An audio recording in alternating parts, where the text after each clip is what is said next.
Hello, welcome to Rational Investing. My name is Cameron Stewart, CFA. Thank you very much for watching the channel. All the comments and subscribers, I greatly appreciate it. This week up, SBUX. Let's go take a look at their 10K, their annual filing. We're going to rip through it, figure out how much cash money they generate. We're going to look at 9 years of historical financials and figure out what we can earn by holding this stock today. Ready? Let's get to work.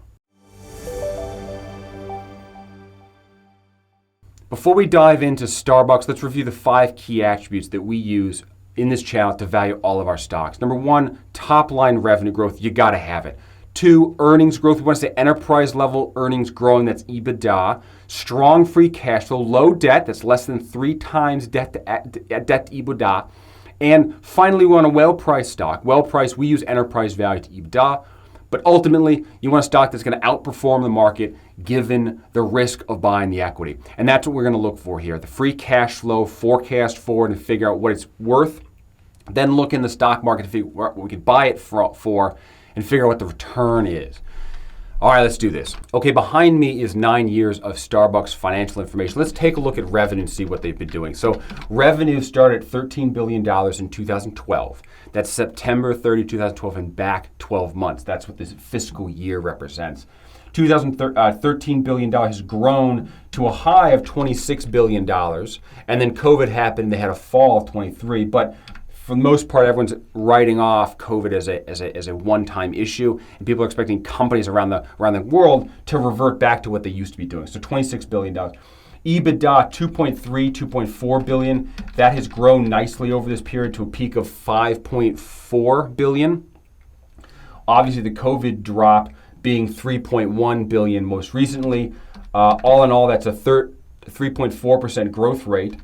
Looking excluding the COVID year, this growth rate here is actually much higher. That is averaging 12.9%. I will call out that it seemed like recently leading up to COVID, growth had kind of moderated a little bit. So I'm going to pick up this area when I forecast for it. I'm not going to assume 20% growth rate year over year. I'm going to assume something more moderate leading up to the COVID, but I will assume that they return back to a more profitable number a year or two after COVID. But all in all, this is a positive, strong single-digit top-line revenue growing company. Earnings are growing at a strong single-digit basis, but it definitely checks the box for growing. Let's take a look at enterprise value. So enterprise value, we always begin with debt. Debt was $550 million. It's grown to $25 billion. That's a lot of debt. Some of its capital leases they've had actually put onto the balance sheet, so that's $25 billion of total debt. Excess cash, they do have some cash in the bank. That's the short-term investments. It's cash that they generated and haven't dividended out, haven't used to buy back shares, but it's cash the investors would ask for if you tried to buy the company, so we exclude it from the enterprise value. Market cap, $40 billion to $100 billion over this time period. Strong growth based on earnings. Enterprise value, same thing, $40 billion to $126 billion over that same time. Actually, a big jump in debt is moving some of that number up. Enterprise value to EBITDA, our value metric, if you will. This is going up, right? 40 times is alarmingly high. That is basically because earnings have fallen as a result of COVID, but the value of the stock, the enterprise value, hasn't moved. So this is the reduction in EBITDA that's causing this number to go up. The world is assuming that companies will revert back to normal, and if I normalize EBITDA, then this is a 23, 22 times enterprise value, which is right in line with prior year before COVID. But you can see that this stock does trade at healthy teens, if not 20% range, pretty much entire history. Low point, mid-16s is probably the bottom point for this stock in terms of a EBITDA market multiple, and the high would be kind of 22 times. Next, let's take a look at the debt. Debt is zero because of the excess cash. The excess cash can buy out the debt they have, so I've zeroed that out. And I'll show you what the debt looks like. So overall, it's less than 3 times, which is what we look for, so I can check the box. This one, 8 times, right? That's because earnings fell, and actually they had higher debt to help buy themselves out of this business. They had to borrow some money. So they're at 8 times enterprise value to EBITDA. Now that is a little concerning. Even if I normalize this, if I say EBITDA goes back to $5 billion and they're at $25 billion of debt, that's still 5 times debt to EBITDA. So I don't think that checks the box for me. And even if these earnings revert back, they're still going to be above where I'd like them to be. So I don't think I can check the box here for the debt because they've been hit by the by COVID. They had to borrow money to make sure they could sustain themselves. And the stock itself isn't trading at a big enough premium, in my point, to justify the debt that they've put on the books. But let's take a look at cash flow. So cash flow from operations, right? This is the cash flow statement. I'm taking the top third of the statement. Cash flow from operations, $1.7 billion, has grown to $5 billion. And then COVID happened. They didn't have as much money. But overall, this is a growth rate. That growth rate is in line with the growth rate of EBITDA. So I'm happy with that despite this drop here, which caused the overall to be negative. That's simply because the severity of the drop here is causing the average to be down. But if you write off that year, it's still up. CapEx is a larger piece of the cash flow than some other software companies we've looked at, but it's still a very healthy number, and they can afford to pay the CapEx in cash every year, and I like that.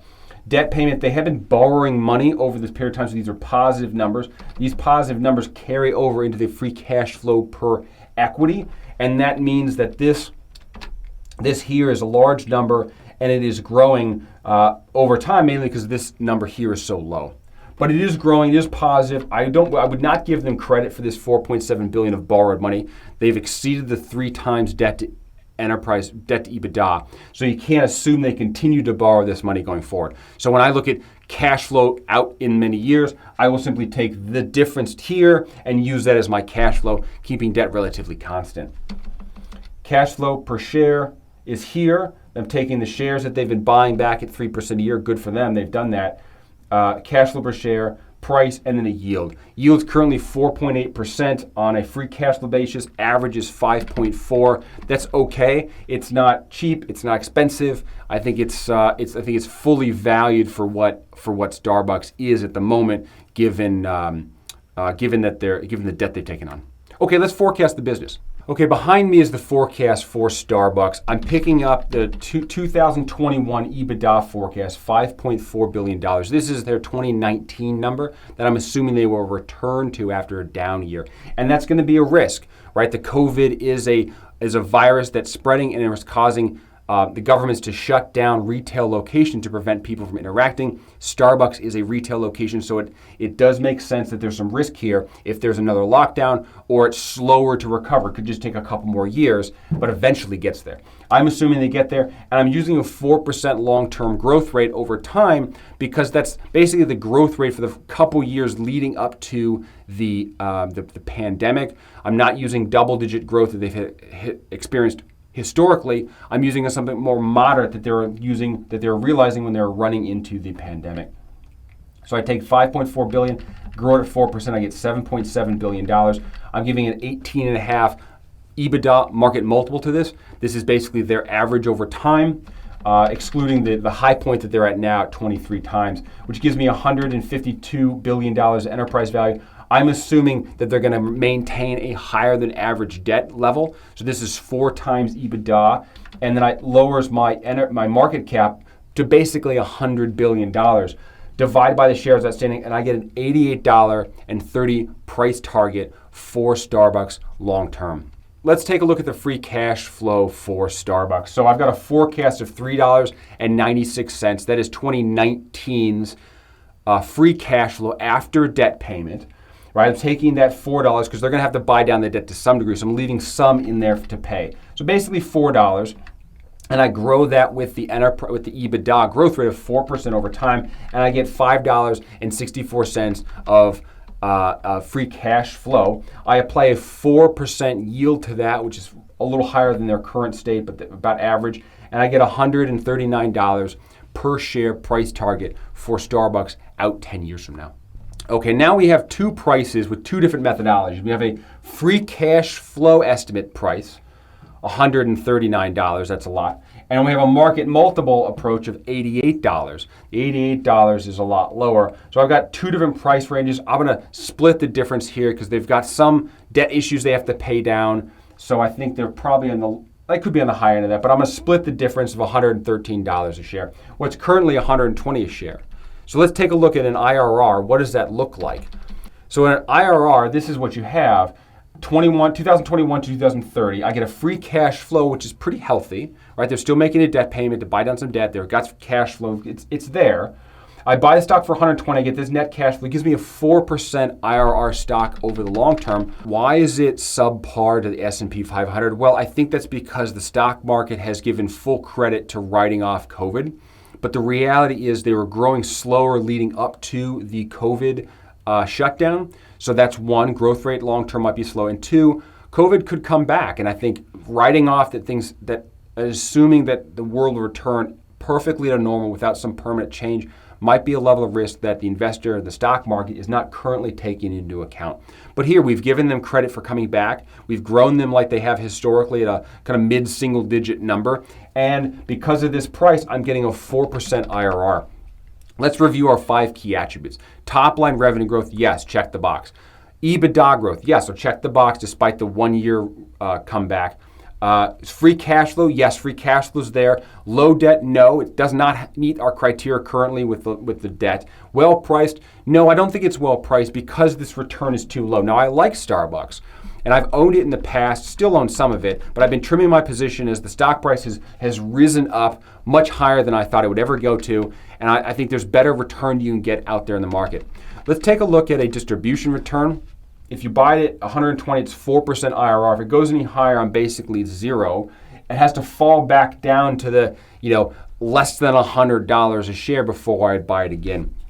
So for me at this channel, right now, SBUX is a meh because it's not great on a return. The stock has a little bit of debt, but I do like the company. I just need them to pay down the debt and become a little cheaper for me to get back into it.